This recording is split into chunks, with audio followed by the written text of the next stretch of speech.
my family. Welcome to HGW Community 72. I am Miss B, Bohemian Soul, and welcome to the channel. I am on a bumpy road, as you all can tell. That's okay. So, to all the new subscribers, thank you for subscribing and knowing that you are a part of my growth on this channel. And to all of you that have been with me, have subscribed, are still with me, you haven't unsubscribed, because I've had a few of those. That's funny. Thank you for staying with me and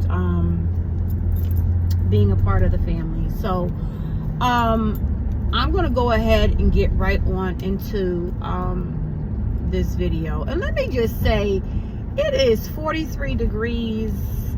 I am layered up, needed to be, because it is chilly here in Connecticut.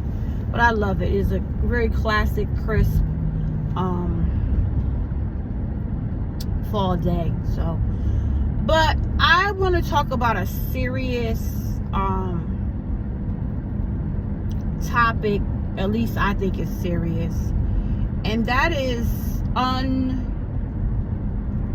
with or unhealed childhood trauma, and how, if it has not been dealt with in your adolescence, in your childhood, how it will travel with you into your adulthood, and how it will expose itself, and the importance of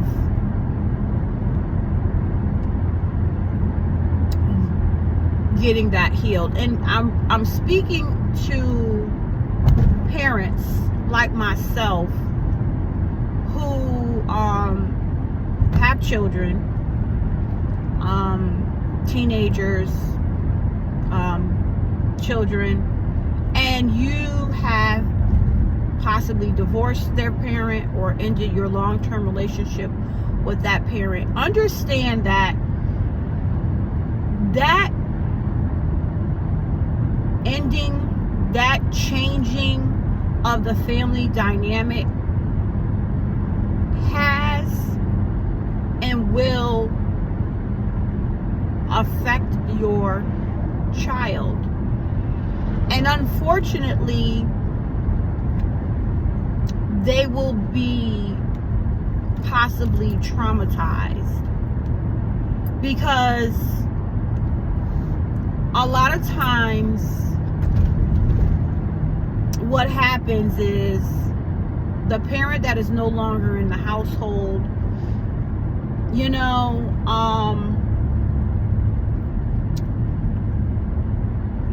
their absence in that child's life, that child will be traumatized. And I'm speaking to an experience where I know, I'll just go personal. I know for me, my parents divorced when I was 12. But prior to them getting the divorce, the household was very dysfunctional, and a lot of us grew up in dysfunctional homes, whether we want to admit it or not.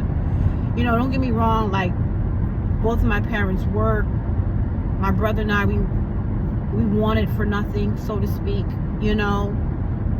Always food in the house, we were always in the latest fashion, clothing, what have you.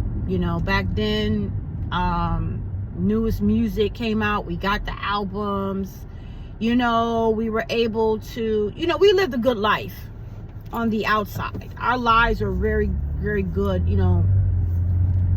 materialistically and things like that. But, my parents did not have I will say, healthy marriage. And, my dad, and I've spoken to this, my dad was, he was abusive. to my mom. And for me, seeing that, I can only speak for me, I can't speak for my brother, but me seeing that and experiencing that for, I would say, 8 of my 12 years, because that's when I started, recognizing it and things like that, the arguments and things like that. And, eventually, unfortunately, it became, physical. My parents would get into physical fights. I would say I was 12 when they divorced. So I think the first time I seen them, physically get into an altercation, I was probably like 8. Yeah, 8. And it was traumatizing, because it would usually always happen Sunday evening into Monday morning, and then the police would have to get involved. And back then, they would just tell the dad to leave the house,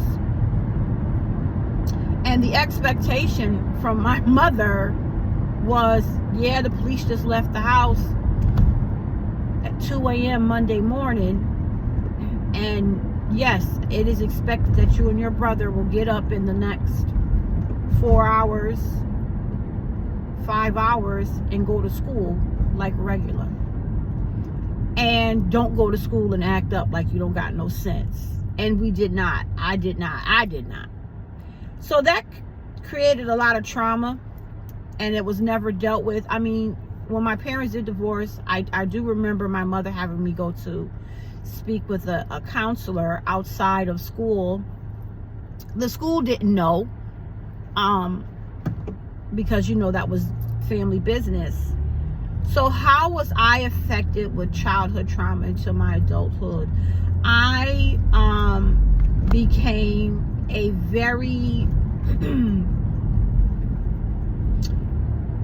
angry young woman, subconsciously, towards men. I remember in my first marriage, just and we were young, getting into an argument with my first husband, and I went off like a man. Like, I went off, but that was me reliving and having not healed from that childhood trauma. And I'm posturing, because what you're not going to do to me, this is my young, because I got married very young. I got married at 19, my first marriage. This is my young mind. You're not going to hit me. You're not going to come at me the way that my dad did. And, my first husband, who was 20, young, was like, yeah, what is going on? Like, where is all of this coming from? So I was a very, I would say, aggressive young wife. Very aggressive. That's how unhealed childhood trauma, affected me. I was not one, and up until recently, was not a woman that walked around and smiled. Because for a long time, y'all, I had nothing to smile about. Life was very serious at a young age. And so,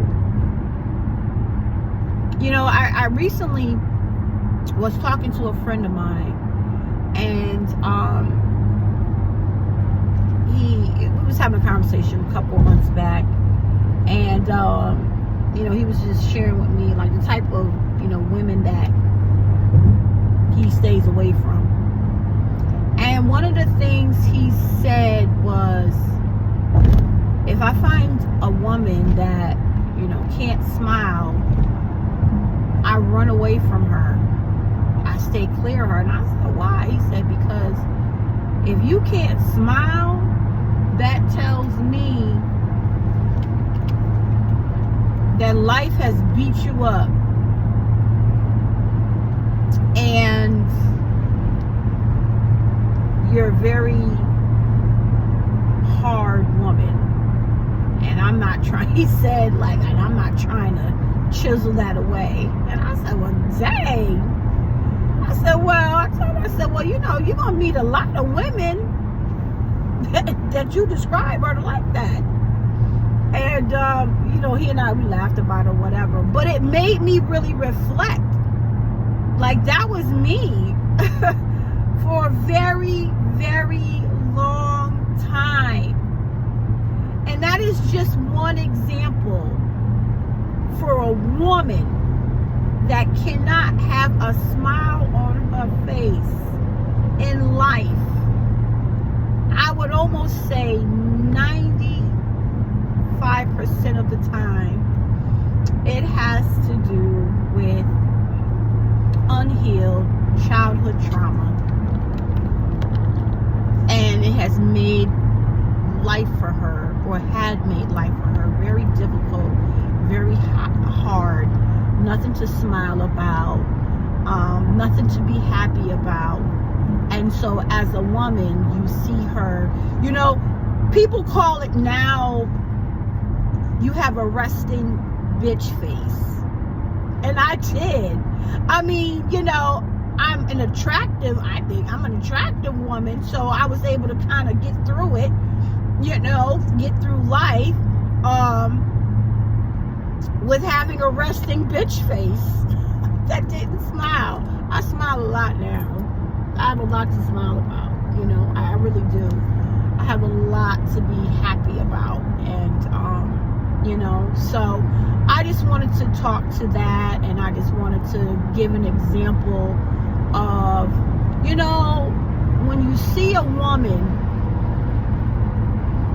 that can't smile, won't smile, refuses to smile, 9 times out of 10, there is a lot of undealt with childhood trauma, unhealed childhood trauma, and that is the reflection of it on her face. So family, listen, remember, as always, be great to yourself, because you are great. Be great to your family, they deserve your greatness. Be great to your community. Without love, self-love first, we have absolutely nothing. And as always,